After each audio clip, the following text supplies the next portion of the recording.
Hello dear student, hello प्यारे बच्चों। Student discuss करने वाले एक नया टॉपिक, हमारा टॉपिक और डिस्कशन है जेनेटिक रिकॉम्बिनेशन। जेनेटिक रिकॉम्बिनेशन के टाइप्स हम देखने वाले हैं, यहाँ पे कितने टाइप का हो सकता है, और साथ में हम डिटेल में डिस्कस करेंगे ट्रांसफॉर्मेशन के बारे में। ये बहुत ही इंपॉर्टेंट टॉपिक है, एग्जाम पॉइंट ऑफ व्यू से यहाँ से क्वेश्चन हमेशा आते हैं और आगे भी आने वाले क्वेश्चन देखने को मिलेंगे आपके एग्जाम्स के अंदर। इसलिए वीडियो को एंड तक देखना है, बहुत ध्यान से देखना है, आपको सब चीज़ें समझ में आ जाएंगी जो हम डिस्कस करेंगे अबाउट ट्रांसफॉर्मेशन। तो हमारा यहाँ पे टॉपिक जो रहेगा जेनेटिक रिकॉम्बिनेशन में ट्रांसफॉर्मेशन हम डिस्कस करने वाले हैं। पहले my name is Deepak Lathar, I am going to explain all this in video. Now video को स्टार्ट करते हैं हम। हमारा टॉपिक का डिस्कशन क्या है बेटा, जेनेटिक रिकॉम्बिनेशन, जिसमें क्या करते हैं बैक्टीरिया एक बैक्टीरिया से बैक्टीरिया को अपना जेनेटिक मटेरियल ट्रांसफ़र कर सकते हैं। तो ऐसे मेथड को हम क्या बोलते हैं, जेनेटिक रिकॉम्बिनेशन। कंप्लीट नहीं, उसका पार्ट ही ट्रांसफ़र हो, ऐसा पॉसिबल हो सकता है। तो जेनेटिक रिकॉम्बिनेशन डिफरेंट टाइप का जो यहाँ पे on the basis of year of discovery के बेसिस पे है। तो एक टाइप है ट्रांसफॉर्मेशन जो कि 1928 में डिस्कवर हुआ, कॉन्जुगेशन डिस्कवर हुआ 1946 में, और ट्रांसडक्शन डिस्कवर हुआ 1952 में। तो आपको ईयर ऑफ डिस्कवरी के बेस में आपको पता है कि 1928 सबसे पहले ट्रांसफॉर्मेशन आया, फिर कॉन्जुगेशन 1946 और ट्रांसडक्शन आया 1952 में। देखो ये किसने डिस्कवर किया था, ये भी इम्पोर्टेंट है। ट्रांसफॉर्मेशन 1928 में ग्रिफिथ के द्वारा डिस्कवर किया गया था। इन्होंने अपना काम माइस और बैक्टीरियम के ऊपर किया था। ये ज़रूरी है, इनका जो वर्क था वो किस पे था, माइस और बैक्टीरियम के ऊपर था, और ग्रिफिथ ने इसको डिस्कवर किया था 1928 में। कॉन्जुगेशन किसने डिस्कवर किया था, लीडरबर्ग और टेटम ने डिस्कवर किया था ई कोलाई के अंदर 1946 में। तो यहाँ पे इंपॉर्टेंट आ गया लीडरबर्ग। लीडरबर्ग ने फर्दर कंट्रीब्यूट जो किया ट्रांसडक्शन के लिए भी किया था। तो यहाँ पे लीडरबर्ग और टैटम है जो इन्होंने कॉन्जुगेशन पे काम किया और इकोलाई के ऊपर बैक्टीरिया के ऊपर काम किया था। ट्रांसडक्शन में एग्जांपल आ जाएगा, यहाँ पे लीडरबर्ग और जेंडर जो है साइंटिस्ट ने काम किया, और सैल्मोनेला टाइफीमोरियम बैक्टीरिया के ऊपर काम किया था 1952 में, और डिस्कवर किया था ट्रांसडक्शन। तो ट्रांसडक्शन को डिस्कवर करने वाले कौन हैं, लीडरबर्ग और जेंडर है। तो देखो यहाँ पे बाद में जेड आता है, ठीक है, तो यहाँ पे इस तरह से याद करना आसान होगा, लीडरबर्ग दोनों में है और टैटम टी पहले आता है और जेड बाद में आता है। तो टैटम और जेंडर इस तरह से याद कर लो।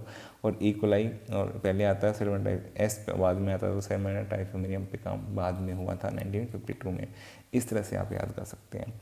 अब आ जाते हैं, देखो ट्रांसफॉर्मेशन सबसे पहले जो है इसके बारे में डिस्कस करने वाले हैं इस वीडियो में हम डिटेल में। डिस्कवर किसने किया, ग्रिफिथ ने किया 1928 में। ये टॉपिक 12th में भी आता है, तो इसलिए वहाँ के लिए भी यूज़फुल हो जाता है ट्रांसफॉर्मेशन।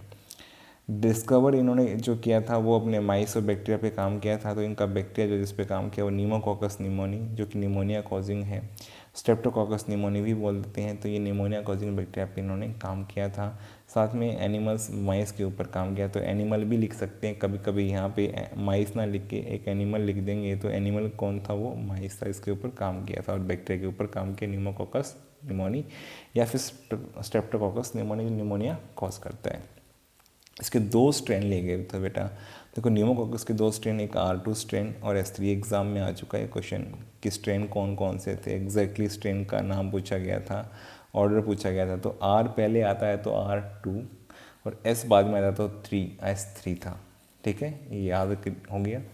कौन कौन से थे स्ट्रेन, एक तो R स्ट्रेन और एक S कैपिटल लेटर में लिखना है।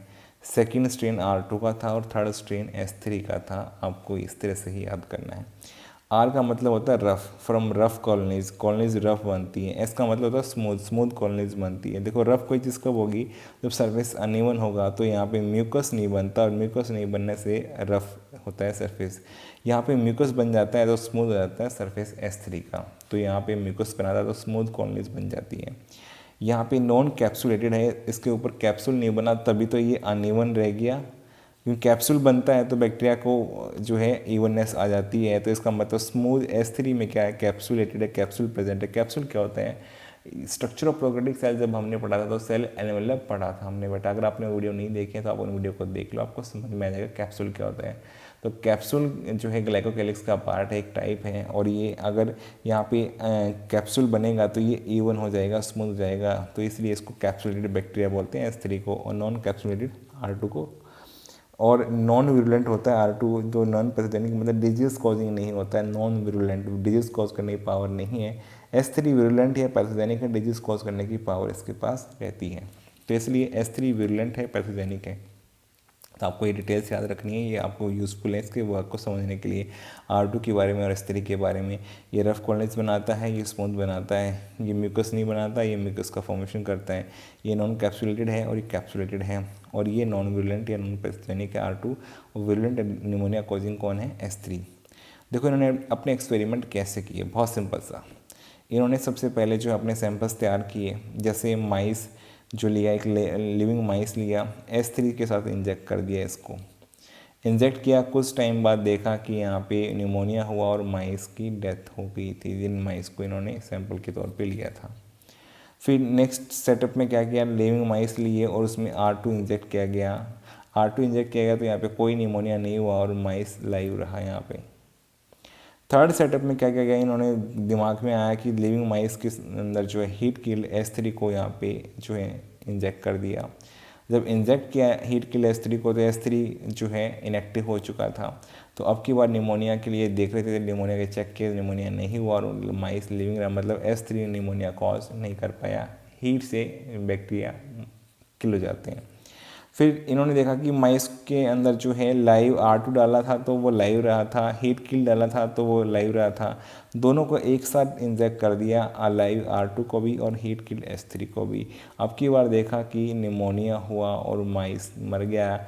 ये इनके रिजल्ट से अनएक्सपेक्टेड था, क्योंकि इन्होंने देखा था कि जब R2 डालते हैं लाइव तो ये लाइव रहता है, जब हीट किल S3 डालते हैं तो लाइव रहता है, लेकिन दोनों को एक साथ डालने पे ये क्या हुआ कि निमोनिया हुआ और माइस डाइड हो गया। तो यहाँ से इनके माइंड में कुछ क्वेश्चन आया और फिर उन्होंने चेक किया तो इनको यहाँ पे डेड माइस के अंदर निमोनिया कॉजिंग S3 का जेनेटिक मटेरियल मिला। इसलिए इन्होंने कहा कि जो R2 थे उनका ट्रांसफॉर्मेशन हो गया, वो ट्रांसफॉर्म होके S3 की तरह काम करने लगे और उन्होंने डिजीज़ कॉजिंग निमोनिया यहाँ पे जो है S3 की तरह काम किया और यहाँ पे माइस के अंदर निमोनिया हुआ और डेथ हो गई। तो इन्होंने कहा कि कुछ ऐसा ट्रांसफ़र हुआ R2 के अंदर S3 से, क्योंकि आपको पता है जेनेटिक मटेरियल हीट स्टेबल होता है और ये जो है ट्रांसफ़र हो गया S3 से R2 में, और इसकी वजह से R2 S3 की तरह काम करने लग गया, क्योंकि जेनेटिक मटेरियल के अंदर S3 कहा गया, तो इसको बोला गया ट्रांसफॉर्मेशन की, यहाँ पे ट्रांसफॉर्मेशन हो गया।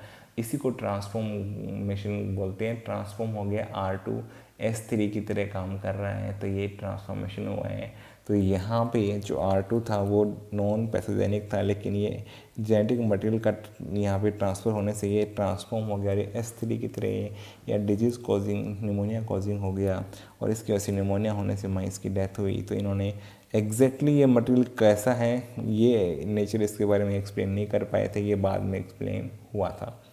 तो यहाँ पे आपने देखा कि बेटा ट्रांसफॉर्मेशन के बारे में कैसे एक्सपेरिमेंट किया गया, कितने टाइप के स्ट्रेन लिए गए, कौन कौन से ऑर्गेनिज्म लिए गए और साथ में किसने इसको डिस्कवर किया। मुझे उम्मीद है सारी बातें आपको समझ में आ गई हैं। अगर आपको वीडियो अच्छा लगा तो वीडियो को लाइक करो, कमेंट करो, चैनल पर नए चैनल को सब्सक्राइब करो, अपने फ्रेंड्स के साथ शेयर करो। Thank you for watching the video.